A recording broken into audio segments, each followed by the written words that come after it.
یہ سورۃ المومنون ہے اور 18واں پارہ ہے۔ اس کی آیت نمبر 99، 100 اور 101۔ ذرا سنیے ان کا ترجمہ۔ یہ لوگ اسی طرح غفلت میں رہیں گے یہاں تک کہ جب ان میں سے کسی کے پاس موت آ جائے گی تو مرنے والا کہے گا، اے پروردگار مجھے پھر دنیا میں واپس بھیج دے تاکہ میں اس دنیا میں جسے چھوڑ آیا ہوں پھر نیک کام کیا کروں گا۔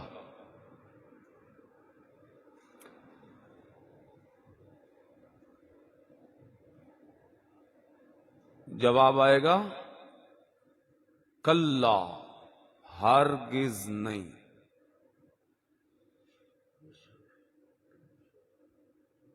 انہا کلمۃ ھو قائلھا، یہ ایک ایسی بات ہے کہ وہ اسے زبان سے کہہ رہا ہوگا اور اس کے ساتھ عمل نہیں ہوگا، یعنی اس بات پہ عمل نہیں ہو سکے گا۔ وَمِن وَرَائِهِمْ بَرْزَخٌ إِلَى يَوْمِ يُبْعَثُونَ، اور ان کے پیچھے برزخ ہے جہاں وہ اس دن تک رہیں گے کہ جس دن تک دوبارہ اٹھائے جائیں گے، یعنی دوبارہ اٹھنے کے دن تک اس برزخ میں رہیں گے۔ قرآن کریم کی ان آیات کا ترجمہ ہی اتنا واضح ہے کہ اگر کوئی اس کی تفسیر نہ بھی پڑھے، خالی اس کا ترجمہ ہی اگر خود پڑھ لے، جیسا کہ میں نے یہ ترجمہ پڑھا ہے حضرت مولانا فتح محمد خان جلندری مرحوم کا، آپ کسی بھی ترجمے سے پڑھ سکتے ہیں، مسئلہ کتنا واضح بتایا۔ اللہ ہمیں حق ماننے کی، سمجھنے کی توفیق نصیب فرمائے۔ قرآن کریم ایسی کتاب ہے جو ہمارے عقائد کو سیراب کرتی ہے، مضبوط کرتی ہے، اور قرآن کریم ہی وہ کتاب ہے کہ جس کی بات کے بعد شک کی گنجائش بھی کوئی نہیں ہوتی۔ باقی ہر کتاب کی بات میں شک، عیب، ریب، کجی، بھول، چوک ہو سکتی ہے۔ قرآن کریم چونکہ اللہ کا کلام ہے، اور اللہ کے کلام میں تو لا یضل ربی ولا ینسا، تیرا رب تو کبھی رستے سے نہیں ہٹتا، وہ تو کبھی نہیں بھولتا۔ یہ تو بندے ہوتے ہیں جو کبھی رستے سے ہٹ بھی سکتے ہیں، بھول بھی سکتے ہیں، لیکن اللہ تو نہ رستے سے ہٹ سکتا ہے نہ بھول سکتا ہے۔ اب ذرا ترجمہ میں پھر پڑھتا ہوں، تھوڑا اب میں مرادی معنی کر کے کروں گا آپ کو سمجھا کے۔ بات ہو رہی ہے اس بندے کی جس پہ موت آئے، مرنے والا جب اس پہ موت آ گئی، قالا، اب وہ اللہ کو کہے گا، رب ارجعون، اے اللہ مجھے واپس لوٹا، واپس مجھے دنیا میں بھیج۔ اب بتلائیے کہ اگر وہ پہلے ہی دنیا میں ہے تو واپسی کا کیا سوال؟ واپسی کا سوال کیوں؟ قرآن کریم کی یہ آیت کیا اس گتھی کو سلجھا نہیں رہی جو لوگوں سے حل نہیں ہوتی؟ بحثیں کرتے ہیں اس مسئلے میں، مرنے کے بعد پھر دنیا کی زندگی مانتے ہیں۔ کیا یہ آیت تفسیر تو رہ گئی پیچھے، ترجمہ سادہ بھی اس کا بات واضح نہیں کر رہا؟ یہ کسی اور جہان میں گیا ہے تو کہتا ہے نا کہ مجھے واپس کرو. اگر یہ اسی دنیا کے جہان میں زندہ ہے جس طرح کے ہمارے مہربان کہتے ہیں، تو پھر یہ کس جہان میں واپسی کی فرمائش کر رہا ہے؟ یہ پوچھا جائے لوگوں سے، یہ سوال کیا جائے. اگر وہ پہلے ہی دنیا کے جہان میں ہے تو پھر یہ کیوں کہتا ہے کہ مجھے دنیا میں بھیج دو؟ وہ تو پہلے ہی ادھر ہے. پتہ چلا واپسی کی فرمائش اس لیے کر رہا ہے کہ مرنے کے بعد اب دنیا سے اس کا تعلق ختم ہو گیا. اچھا، اگر یہ کہا جائے کہ مرنے کے بعد پھر دنیا کی زندگی ہے تو پھر موت کا کیا مقصد رہ گیا جی؟ یہ موت کیوں آئی تھی؟ یہ آئی اسی لیے تھی کہ ایک جہان کو ختم کرے اور دوسرے جہان کو شروع کرے. اگر اس کے آنے کے بعد بھی دنیا ہے، جیسا کہ دوست ہمارے کہتے ہیں کہ مرنے کے بعد دنیا کی سی زندگی ہے، نام انبیاء کا استعمال کرتے ہیں اور عقیدہ یہ ہے کہ ابو جہل بھی دنیا میں زندہ ہے. وہ میٹھا نام ہے نا، اس سے ذرا لوگ ذرا قریب آتے ہیں، اس نام کو آگے رکھا ہے حیات النبی، حالانکہ قائل حیات ابو جہل کے بھی ہیں، قائل کافروں کی حیات کے بھی ہیں، لیکن نام چونکہ نبی کا میٹھا ہے، لوگ ذرا بات سنیں گے، بات قریب آ کے سنیں گے، مانیں گے، اس لیے نام آگے آگے نبی کا رکھا ہے. حالانکہ عقیدہ سب مردوں کے بارے میں ان کا یہی ہے کہ مرنے کے بعد دنیا کی زندگی ہوتی. موت کے آنے کا مقصد کیا ہے؟ اچھا، یہ کہتا ہے مجھے دنیا میں بھیج دیجئے تاکہ میں نیک کام کروں. اب سنیے لفظ قرآن کے، خدا کی قسم میں کہتا ہوں لفظ آپ سنیں ذرا. یہ لفظ وہ ہے جو ہم اپنی اردو میں بھی بولتے ہیں. یہ کہتا ہے میں تاکہ عمل کروں گا نیک، اس لیے مجھے آنے دو. کہاں عمل کروں گا؟ اب یہ بتا رہا ہے فی ما ترکتو. ترک کرنا ہم کس کو کہتے ہیں؟ کسی چیز کو ترک کرنا، چھوڑ دینا نا. یہ کہتا ہے جس جہان کو میں چھوڑ آیا ہوں. یہ خود مرنے والا کہہ رہا ہے کہ میں نے دنیا چھوڑ دی ہے. مرنے والا خود مرنے والے کا بیان ہے، وہ کہہ رہا ہے کہ میں نے دنیا چھوڑ دی، لیکن یہ ابھی نہیں مانتے. یہ کہتے ہیں دنیا نہیں چھوڑی. اچھا، یہ مسئلہ تو ہو گیا حل. ایک قطرہ بھی کافی ہوتا ہے، دریا بہانے کا کیا فائدہ؟ اگر کوئی سمجھنے والا ہو تو ایک قطرہ بھی کافی. اب اس میں میں لمبی بات نہیں کرتا، بس جو میں نے کرنی تھی بات کر لی. آگے کلا، جواب کیا آئے گا؟ ہرگز نہیں. اللہ کہتے ہیں ہرگز نہیں، اور یہ ہر جمعرات بلا رہا ہے. نہیں عقیدہ جناب، ہر جمعرات کو پھر روحیں واپس آتی. ہر جمعرات کے علاوہ بھی روزانہ ہر وقت روح کے واپسی کے قائل بھی دنیا میں موجود ہیں، جبکہ اللہ کی طرف سے جواب کیا ہے؟ کلا، ہرگز نہیں. انہا کلمۃ ہوا قائلھا، یہ ایک بات ہے جو تم منہ سے کہہ رہا ہے، اس پہ عمل نہیں ہو سکتا، کیونکہ ہمارا قانون یہ ہے کہ جو ایک دفعہ وہاں سے آ گیا وہ پھر واپس جا نہیں سکتا.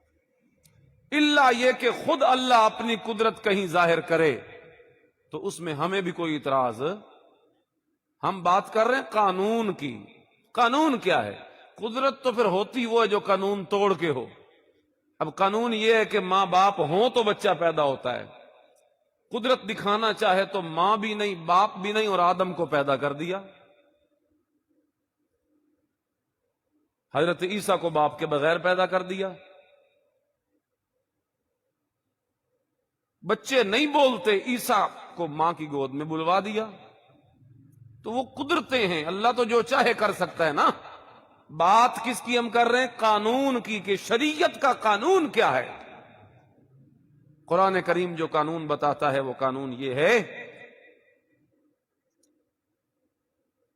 کہ یہ نہیں ہو سکتا کہ ایک مرنے والا چلا جائے اور پھر وہ واپس آ جائے. قیامت سے پہلے اس کی روح واپس آ جائے، یہ نہیں ہو سکتا. یہ 18واں پارہ سورۃ مومنون ہے نا، یہ تو اس کی آیت نمبر ہو گئی 100۔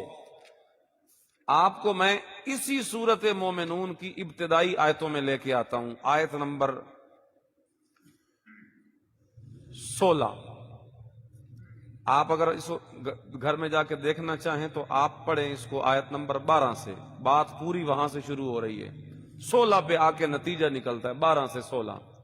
بات کیا ہے؟ وہ آسان ہے کہ ہم نے انسان کو مٹی کے خلاصے سے بنایا، پھر نطفہ بنایا، پھر نطفے کا لوتھڑا بنایا، پھر لوتھڑے کی بوٹی بنائی، پھر بوٹی کی ہڈی بنائی، پھر ہڈیوں پہ گوشت، اور جو ماں کے پیٹ میں جو اللہ جس طرح بناتا ہے اس کا ذکر ہے، پھر اس کو نئی صورت دے دی، اللہ بڑا برکت والا بنانے والا۔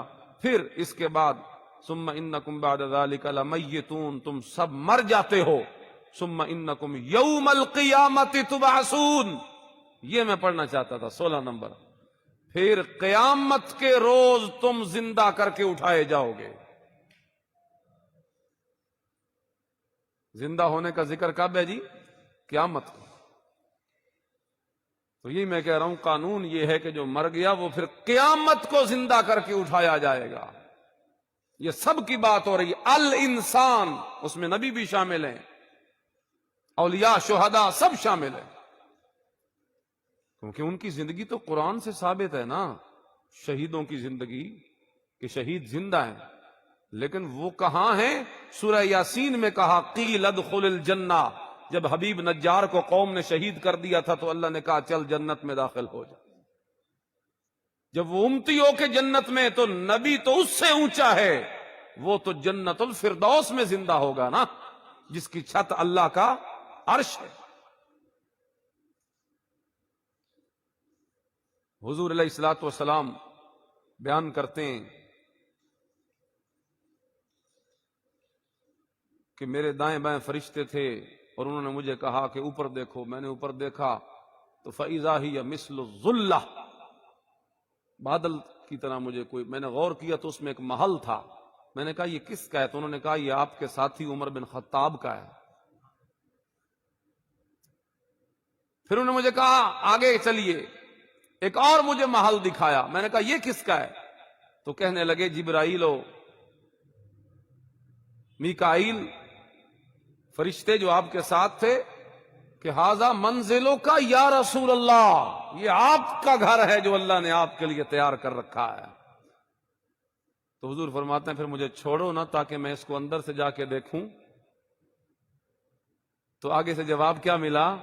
انہو قد بقی لک عمرک، یا رسول اللہ ابھی آپ کی دنیا کی زندگی باقی ہے، یہاں آنے کے لیے ضروری ہے کہ دنیا کی زندگی پوری ہو جائے، ابھی وہ آپ کی دنیا کی زندگی باقی ہے۔ یہ میں حدیث کے لفظ پڑھ رہا ہوں، فَلَا وِسْتَكْمَلْتَ، جو ہی آپ اس کو مکمل کریں گے، اتیتا منزلہ کا ھذا یا رسول اللہ، آپ سیدھا اسی مکان میں آئیں گے۔ کیا رہ جاتا ہے پیچھے اتنی واضح حدیثوں کے بعد؟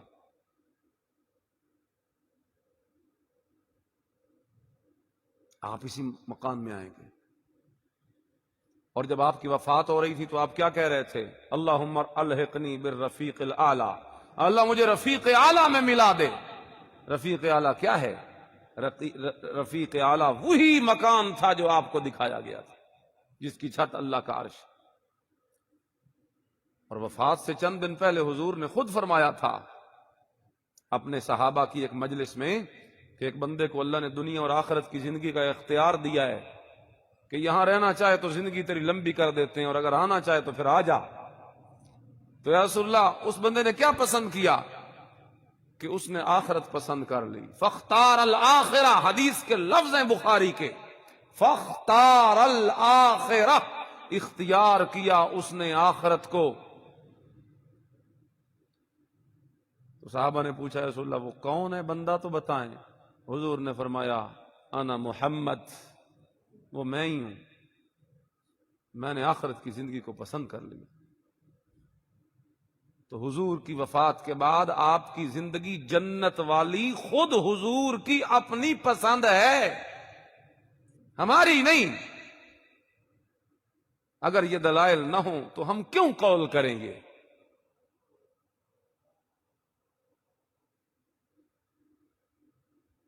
بہرحال یہ قرآن کی آیتیں بتا رہی ہیں جو چلا گیا پھر اس کی روح واپس نہیں آتی۔ سورۃ الزمر کی یہ 26واں پارہ ہے، سورۃ الزمر کی آیت نمبر 42 سے آپ گھروں میں بے شک ترجمہ پڑھیں اس کا۔ اللہ کہتے ہیں مرنے والے کی اور نیند والے کی دونوں کی روح میں نکال لیتا ہوں۔ نیند والے کی روح کا تعلق رہتا ہے، مرنے والے کی روح کا تعلق بھی ختم ہو جاتا ہے۔ اور اللہ کہتے ہیں اب پھر کرتا کیا ہوں نکالنے کے بعد، فَيُمْسِكُ الَّتِي قَضَىٰ عَلَيْهَا الْمَوْتِ، جس پہ موت کا فیصلہ کرتا ہوں اس کی روح کو روک رکھتا ہوں۔ یہ اسی وقت چھوڑ کے واپس لے کے آ رہے ہیں۔ اللہ کی روکی ہوئی کوئی چھوڑ سکتا ہے؟ تو پھر یہ عقیدہ کتنا قرآن سے ٹکرا رہا۔ وَيُرْسِلُ الْأُخْرَىٰ، اور نیند والے کی چھوڑ دیتا ہوں اس کی موت تک۔ کوئی اسے ہلاتا ہے اٹھ بھائی، روح واپس اٹھ کے بیٹھ جاتی۔ تو یہ قرآنی آیات احادیث کے دلائل ہیں۔ اب اصول بھی سن لیجئے، آپ کو کچھ ایسی روایتیں حدیثیں نظر آئیں گی جس کے اندر بات اس کی الٹ ہوگی، تو اس میں قانون یہ ہے کہ قرآن کریم کے مقابل اگر کوئی حدیث آ جائے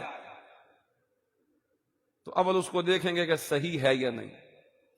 اگر تو صحیح نہیں تو پھر تو معاملہ ہی ختم ہو گیا نا۔ لیکن اگر وہ ٹھیک ہے سند کے اعتبار سے، اب کیا کریں گے؟ یہ بھی صحیح اور وہ بھی صحیح۔ اب کریں گے یہ کہ اس کے معنی میں تعویل کر کے اسے قرآن کے برابر کریں گے۔ یہ نہیں کہ قرآن کو موڑ کے اس کے برابر، نہ۔ یہ ہم نے کہاں سے لیا قاعدہ قانون؟ یہ قاعدہ ہم نے سیدہ عائشہ صدیقہ سے لیا۔ جب غزوہ بدر کے موقع پہ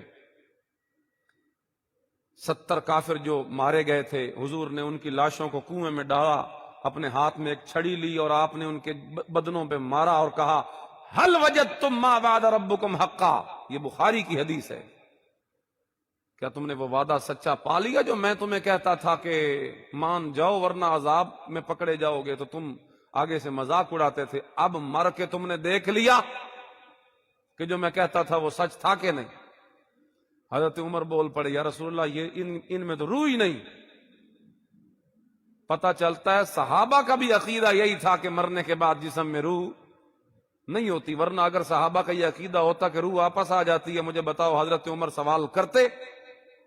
حضرت عمر کا سوال کرنا دلیل ہے اس بات کی کہ صحابہ کا عقیدہ یہی تھا کہ مرنے کے بعد روح اندر نہیں رہتی، نکل جاتی۔ اچھا، حضور نے آگے سے کیا فرمایا؟ اے عمر انہم الان لا یسمعون ما اقول لهم۔ اے عمر یہ سارے نہیں، صرف یہ 70 الان، اب، ہر وقت نہیں، اب، صرف اب، لا یسمعون ما اقول لهم، سن رہے ہیں وہ باتیں جو میں ان سے کر رہا ہوں۔ ہر کسی کی سن، 3 شرطیں لگائیں۔ اب سن رہے ہیں صرف، اور صرف یہی سن رہے ہیں، اور صرف وہی سن رہے ہیں جو میں کہہ رہا ہوں۔ تو مجھے بتاؤ یہ معجزہ ہوا کہ نہ ہوا؟ یہ تو حضور کی ذات کے ساتھ خاص ہے واقعہ، لیکن پھر بھی مردوں سے کلام تھی نا۔